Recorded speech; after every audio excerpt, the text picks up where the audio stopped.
what's so neat is that Jesus understands. The word that's used in the book of Hebrews to describe Christ is that he is a sympathetic, sympatheo in Greek, sum with patheo feeling.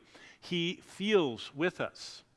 Jesus, as your note says, understands my needs completely. I was just over at 8:30 with all the staff of Word of Life, and they were talking about John 1 and the quiet time and all that. And it was so interesting as they were talking about how Jesus Christ became like us. And they were having a discussion about how can someone perfect be like us who are so imperfect? Well, did you know that the temptations Jesus went through in Matthew 4, remember the devil tempted him? Do you remember the stones into bread one, his first one? You know, turn those stones into bread. Have you ever thought what those temptations are telling us? Satan knew Jesus had a legitimate desire, hunger. He said, fulfill a legitimate desire, hunger, in an illegitimate way, turning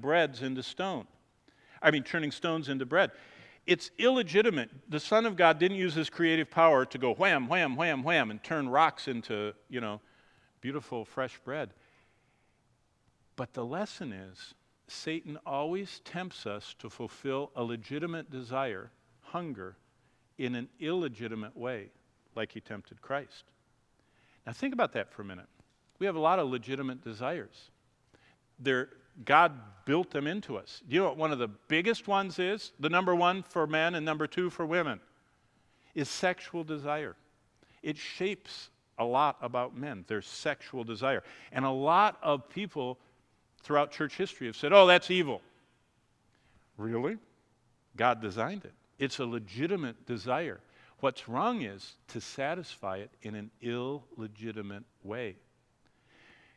Jesus was tempted, had legitimate desires, hunger. He was tired.